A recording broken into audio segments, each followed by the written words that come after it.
ಸ್ವಾಗತ. ಇವತ್ತು ಕಡಲೆಕಾಳು ಕುರ್ಮ ಮಾಡೋಣ. ಬೇಕಾಗಿರುವ ಸಾಮಗ್ರಿಗಳು: ಇದು ಮಸಾಲೆ ರುಬ್ಬಕ್ಕೆ ಹಸಿಕಾಯಿ, ಹುರ್ಗಡ್ಲೆ, ಕಾಜು, ಗಸಗಸೆ, ಸೋಂಪು. ಇದು ಒಗ್ಗರಣೆಗೆ ಬೇಕಾಗಿರುವ ಪದಾರ್ಥಗಳು: ಗರಂ ಮಸಾಲ, ಜೀರಾ ಪೌಡರ್, ಧನಿಯಾ ಪೌಡರ್, ಅಚ್ಕಾರದ ಪುಡಿ, ಅರಿಶಿನ, ಗರಂ ಮಸಾಲ, ಉಪ್ಪು, ಈರುಳ್ಳಿ, ಟೊಮೊಟೊ, ಹಸಿಮೆಣಸಿನ್ಕಾಯಿ, ಕರಿಬೇವು. ಇದು ಆಲ್ರೆಡಿ ಕಡಲೆಕಾಳು, ಆಲೂಗಡ್ಡೆ ಬೇಯಿಸಿಟ್ಕೊಂಡಿದ್ದೀನಿ. ಇಲ್ಲಿ ಒಗ್ಗರಣೆ ಮಾಡೋಕ್ಕೆ ಪಾನ್ ಬಿಸಿ ಮಾಡಿ ಒಗ್ಗರಣೆ ಮಾಡೋಣ ಬನ್ನಿ. ಇವಾಗ ಎಣ್ಣೆ ಕಾದಿದೆ. ಸಾಸಿವೆ, ಸ್ವಲ್ಪ ಜೀರಿಗೆ ಹಾಕೋಣ.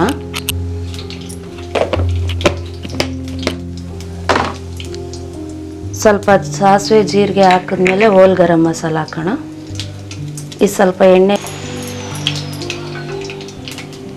ಈ ಥರ ಫ್ರೈ ಮಾಡಿ ಅದರಲ್ಲಿ ಸ್ವಲ್ಪ ಗಮ್ ಅನ್ನೋ ಸ್ಮೆಲ್ ಬರುತ್ತೆ. ಇವಾಗ ಹಸಿಮೆಣಸಿನ್ಕಾಯಿ, ಕರಿಬೇವು ಹಾಕೋಣ. ಇದೆಲ್ಲ ಸ್ವಲ್ಪ ಹಿಂಗಾಗಿದೆಯಲ್ಲ, ಬಾಡಿ ಇದೆಯಲ್ಲ. ಇವಾಗ ಈರುಳ್ಳಿ, ಟೊಮೊಟೊ ಹಾಕೋಣ. ಈ ಥರ ಫ್ರೈ ಮಾಡಿದ್ಮೇಲೆ ಸ್ವಲ್ಪ ಮೀಡಿಯಮ್ ಫ್ಲೇಮಲ್ಲೇ ಇಟ್ಕೊಂಡು ಇವಾಗ ಟೊಮೊಟೊ ಹಾಕೋಣ. ಟೊಮೊಟೊ, ಈರುಳ್ಳಿ ಸ್ವಲ್ಪ ಬಾಡಿ ಮೆತ್ತಗೆ ಗ್ರೇವಿ ಥರ ಆಗಬೇಕು.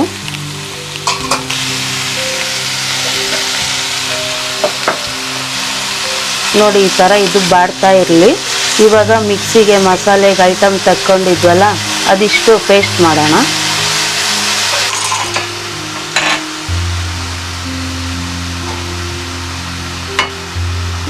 ಇದಿಷ್ಟು ಎಲ್ಲ 4 ಜನಕ್ಕಾಗುತ್ತೆ ಗ್ರೇವಿ. ಉಪ್ಪು ಖಾರ ನಿಮ್ಮ ಟೇಸ್ಟಿಗೆ ತಕ್ಕಂತ ಹಾಕಿ.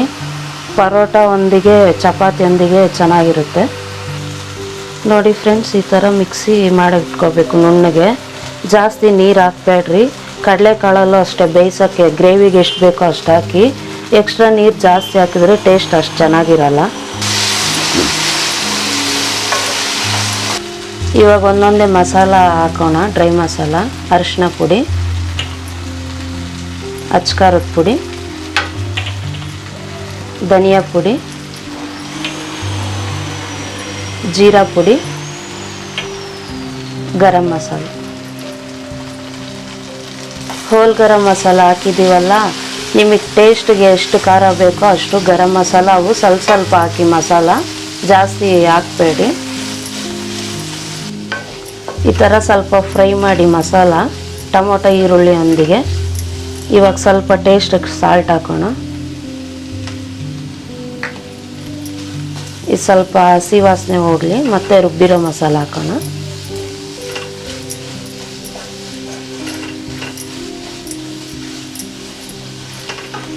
ಈ ಥರ ಎಲ್ಲ ಆದಮೇಲೆ ಇವಾಗ ಮಸಾಲ ಹಾಕೋಣ. ರುಬ್ಬಿರೋದು ಕಾಯಿ, ಗಸಗಸೆ, ಕಡಲೆ ಅದೆಲ್ಲ. ಇವಾಗ ಸ್ವಲ್ಪ ನೀರು ಹಾಕೋಣ. ಈ ಥರ ನೀರು ಹಾಕಿದ್ಮೇಲೆ ಸ್ವಲ್ಪ ಮಿಕ್ಸ್ ಮಾಡಿ. ಇದು ನೀವು ಮಸಾಲೆ ಜಾಸ್ತಿ ತಿನ್ನೋದಾದರೆ ಜಾಸ್ತಿ ಹಾಕ್ಕೊಳ್ಳಿ. ನಮ್ಮ ಮನೇಲಿ ಮೈಲ್ಡಾಗಿ ಇಷ್ಟಪಡ್ತಾರೆ, ಜಾಸ್ತಿ ತಿನ್ನಲ್ಲ.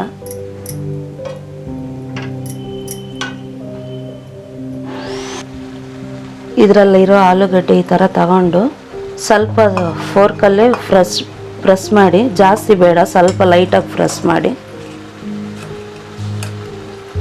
ಇದು ಥಿಕ್ನೆಸ್ಸು ಬರುತ್ತೆ ಗ್ರೇವಿಗೆ.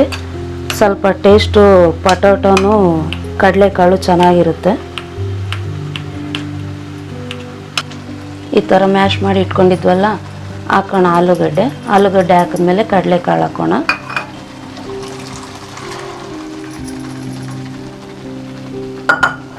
ನೋಡಿ, ಈ ನೀರಲ್ಲೇ ಈ ಥರ ಮಿಕ್ಸ್ ಮಾಡಿ. ಜಾಸ್ತಿ ಎಕ್ಸ್ಟ್ರಾ ನೀರು ಹಾಕಿದ್ರೆ ಜಾಸ್ತಿ ಟೈಮು ಹಿಡಿಯುತ್ತೆ. ಗ್ರೇವಿ ಅಷ್ಟು ಟೇಸ್ಟ್ ಚೆನ್ನಾಗಿರಲ್ಲ ಎಕ್ಸ್ಟ್ರಾ ಜಾಸ್ತಿ ನೀರು ಹಾಕಿದ್ರೆ ಮೇಲೆ.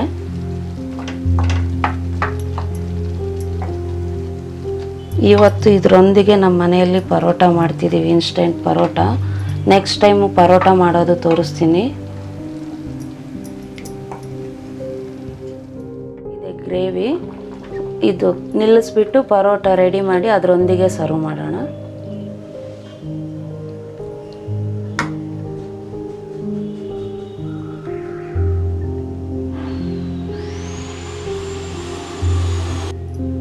ಕಡಲೆಕಾಳು ಕರ್ರಿ ಪರೋಟ ಸವಿಯಲು ಸಿದ್ಧ. ನಮ್ಮ ಚಾನಲ್ ಇಷ್ಟ ಆದಲ್ಲಿ ಲೈಕ್ ಸಬ್ಸ್ಕ್ರೈಬ್ ಮಾಡಿ ಸಪೋರ್ಟ್ ಮಾಡಿ.